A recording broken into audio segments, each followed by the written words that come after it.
Hello, everyone. I hope you guys had a wonderful day and are making some really good trades.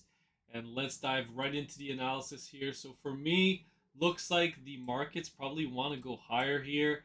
I actually have this as a different, a kind of different correction. So, we actually have an ABC with a flat, and the new target is actually much higher. So, this sell area worked quite nicely for now, but it appears that the markets are quite bullish and want to go higher before this corrective cycle is done. But again, if it wants to go even higher than that, then you have to count this as the wave 4 low, and any dip from here should be a dip buy. So if we do get up to this level and we dip down and we don't break the lows, then it's going to be a dip buy opportunity, and you just got to load the boat and get ready for some new all-time highs. Although the markets have done a lot of technical damage, then that's just the way it is. That's just the way the market goes, right? I tried to short at the highs here, and I got stopped out today in the after hours. If you guys were looking at the futures pumped up and made a new high. So that kind of paints us a picture here of what's going to happen. I took my profits on my UVIX trade today. The remaining amount cashed in about another 15% gain. And it looks like either the UVIX is going to break down in a big B wave, or it's just gonna start bleeding back down, and we're gonna get some pretty bullish weeks to come. Let's continue on. So again, I can flip from bearish bullish. I don't care. I go where the market goes right now. Let me get back to the SPY here. I'll give you guys the new target. So like I said, it looks like we're doing a flat correction. We did a flat correction in this B wave, and now we're taking off in the C leg. So again, you can try and buy this here, but I just don't want to right now. It's a little bit high risk for me, considering it's a corrective move. So I like to buy these Y legs. So I'll probably be looking for another short, but let me just give you guys a target right now. So let's see, pull this up. And then we have a beautiful target at 539, as high as 552. So if that's your main area now for the SPY. And if the SPY wants to go up to these levels, and then I'll probably be taking a short position if we can get up here. But other than that, it's sidelines and just waiting for until then. For me, it's only 1 to 2% more. The target is about 4% away now, and it looks like we do need to do a bit of a pullback in this wave two before coming back up, and it aligns well with Bitcoin. Bitcoin was kind of your leading indicator, right? Yesterday you actually had a nice short setup here for possible B wave top here, but this looks more accurate now. You actually have more room for upside, flat played out, and then boom, a beautiful buy area. Now it's reversing, so now you got to count three waves up, or sorry, five waves. So you got one, two, three. You're looking for another fifth wave. So again, this should take you up to 63K. Once you get to 63K, you're in the danger zone. Then that's the sell area, and then the B wave can end at any moment. And if you see big selling, we'll use our indicators to look for a short position entry. But after that, really, it's anyone's guess, and you could reverse down and lose this whole move, right? So this can come back and make even lower lows. And if that's the case, then I can give you guys a target, just preliminary, just an idea between where and where this could go. So let's say you hit the target perfectly, and then you want to correct back down, then your target is at 42,000, right? It's at 42,000 to 37,000. If you go a little bit higher, and you go to the top of the range, which is around 68,000, then your target would actually go as high as 47,000. So for now, I'm just gonna leave this like that. And yeah, okay. So I'm doing a little bit of crypto analysis at the same time that I'm doing the Qs. So yeah, that's there we go. I guess I'm doing both tonight. But let's take a look at the IWM, and the IWM is again doing a similar situation here. It's in a similar setup, so it wants to go higher. It wants to correct higher. The Nikkei never hit my target, so the Nikkei looks like it needs to go higher as well. And I mean, this is for me. It just this is the setup is still good. It's just a 1-2, and then you got to do a 3, 4, and a 5. But the IWM, let's get back to it, and I'll give you guys a target. It's pretty straightforward. Just gonna see where this is gonna end. I'll put this up here, and I'll drag this one to there. So this one won't be as accurate because I'm not. I don't think I'm counting 5 waves here. 4, 5. Okay, maybe this one it can go all the way to the top. But still, I'll just give the more conservative target, and it's going to be between these levels here. So the IWM can come back up. It can come back up, guys. There is some recovery to be done. Don't fight it. Let the wave 2 play out, and then we'll look for the wave 3 if it wants to come back down. So that's a 1, 2, and then it's got more upside. So IWM can still rise up 4%. So wow, small caps got room to run. Dow Jones, I don't really like the Dow Jones that much. Let me see here. We got some nice pivots. I think I got this upsloping trend line. There we go. So I think maybe the Dow Jones wants to follow the traditional markets as well. But this correction was a little bit deep, right?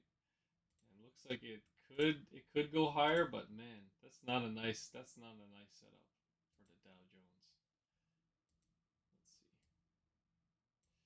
Yeah, okay, so the Dow Jones can go a little bit higher if it wants, but it's almost there.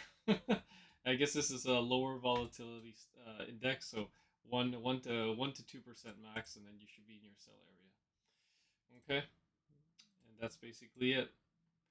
Let's continue on. This is incorrect. I gotta fix my labeling, but that's your corrective wave here.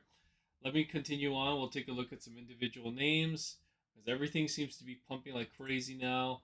NVIDIA is just chopping sideways really. For me, now this is the ABC. It's a better look. You can force 5 waves here, definitely for sure, if you want on the smaller time frames. And if it wants to do this move, the new target is here.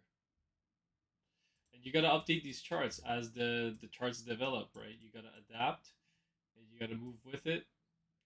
So this one is right here, something like that. That's your target.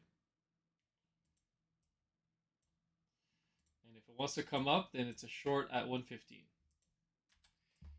Let me take a look at Tesla. Tesla's chopping it's tough chop here. So B and then the C and essentially back into this area, and then you have another short area for Tesla. ABC. Yep, there you go. So it's pretty tight, obviously, but again, Tesla wants to do that, then it's going to correct back down in a pretty dramatic way, and it's going to rip into this target at 165. Apple. So Apple hasn't really done much since then. Still chopping about. Let's see here. What else we got? Semis. Wow, Soundhound popping off today, 21%. So the semis are back, right? So the semis are strong. There's nothing wrong. But again, the semis are still in a tough setup here. I'm pretty sure there's probably a nice, clear, downsloping trend line. Let's see if we can find one. Yeah. So again, the semis need to break this, and once it can break it, then you're off to the races. The semis are already breaking the 4-hour cycle, I think. Yeah, a little bit. Take a look at the daily cycle. Yeah, it's trying. It's trying to get out. It's trying to get out. Fifth wave. It's trying to get out of this rut here. But again, I think that it's important to note that the weekly cycle has been broken, and that's by far the more important one. So you may get a back test, right, in this RSI. So this is why I say any bounce from here may be a strong short position, and you might want to get in and just get out, right? If you want to get in, then get out, and just make sure if you're in for this long position, just make sure it's a quick trade, not a buy and hold. That's just my opinion, but that's what the chart is saying, and that's what you should be doing as well on the weekly. The Qs have still broken, right? The weekly cycle and the monthly cycle, I'm pretty sure. So the weekly cycle has broken, the monthly cycle has also broken, And again, these are really important pivots. You'd have to pump all the way back to the new all-time highs to invalidate this setup. Right now, you could curl back in, retest, and then capitulate. So again, that we're not out of the woods just because we've had a couple good days in the market and some chop. It doesn't mean it's over. It's over. It's only good times from here. And I think there's a lot of traders who are gonna get stuck in positions because of that. Right? There's gonna be a news event. Probably gonna be related to the Nikkei again, and it's gonna fail, and we're gonna lose this whole leg again. And it's gonna come back down. Okay. So let's finish it up with the TLT. So the TLT is tricky now. So the TLT has actually invalidated the setup. Take a look. And the problem that I have with the TLT correcting too far is that now we have so many 1-2s, 1-2, 1-2, 1-2, 1-2. It was really choppy, right? And it played out quite nicely. It's just that the problem is we've made a significant high, right? And no bearish divergence. And if it falls back too much, if this drops too much, then what you're gonna have is a similar situation like Tesla.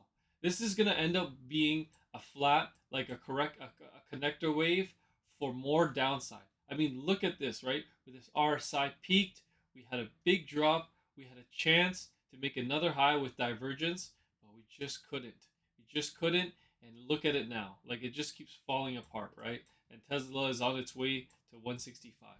So if TLT does that, what does that say? So that says like the yields are bottoming out. The yields are bottoming out at any moment, and we've the flat is finished, right? Or sorry, not the flat, but the connector wave is finished, and now it's getting, because we made a new low. That's the technical requirements, right? That's all you need. It's just another low, and now it's done, and this is gonna the yields are gonna take off, right? The yields are gonna take off to new highs, and oh boy, is that gonna be like, it's such an interesting thing to think about, because why would the yields go up when they're talking about rate cuts? It's just like, what news event is on the horizon if that plays out? But for now, you still have a chance for the TLT to reverse hard. But again, this is a trade area for the TMF TLT. Obviously, your stop out level you gap down today, but it's in a danger area. It's a little bit dangerous now, right? Because you don't know what the yields can do. But again, this is a TLT. The yields can be choppy. The DXY has a strong move up. Let's see if we can make. Looks like to me that's kind of like a wave four. It should be finished now. But if it goes any higher, then you have to call this three waves down. And if it's three waves down, then it's a 1-2. It's a 1-2, and this is just a really ugly two, and it's getting ready to go higher too. But I don't think that's what's going to happen. Oil is still in the short area. You got bearish divergence. You should be finishing at any moment, unless the war breaks out and you have a big oil spike. Then that's your stop out level. Someone said in my Discord, hear me out, GME to 3K. I'm going to do a GME analysis later, but GameStop's looking good. I can just talk about it very quickly. GME. Is it not working? GME? Oh, it's in my computer's. It's lagging. So GME is playing out very nicely. You broke up out of this downsloping trend line. You broke out of this this downsloping trend line and the 4-hour cycle. All things are pointing for more upside for GameStop.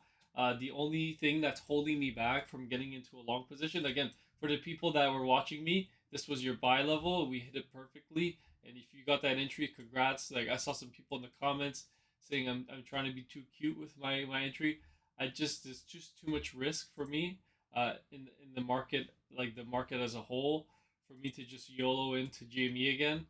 I'm already in AMC, right? So I'm in AMC and I'm holding, but the problem is AMC broke its pivot here. So either this is a big connector wave and this is extended lower in a more complex correction like a WXOI, and it's done. But we'll see. We'll see.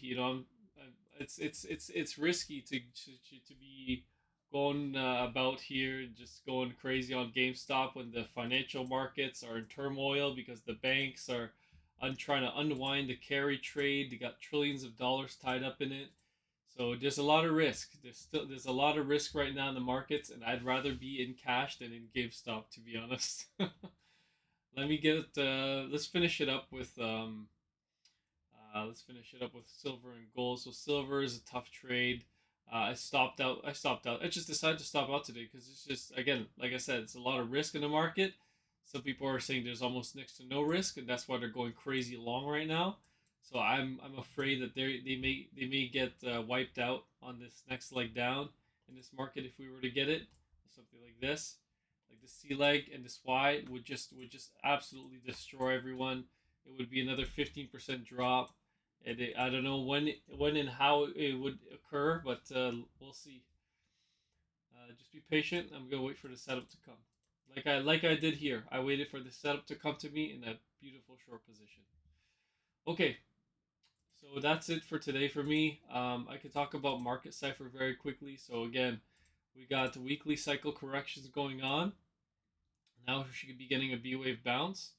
If that B wave bounce comes, then this is where I said like where we would go. Probably another 4% up in the Nasdaq. Where does that take us from today? Another six to 4%. Okay, 6 4%, something like that. The 50% retrace, and then you have the C leg that comes later. And then it says here on the monthly that we're still in the A wave. S&Ps like this. Yep. Nasdaq, Dow Jones, Russell 2000. Russell still looks bullish though. Let's see. Let's check the cash markets. Yeah, yeah, yeah. Still looks doesn't look too bad. Although the SPY and the Qs are rough, but the IWM is okay. Anyways, guys, have a wonderful day. I'll catch you guys tomorrow.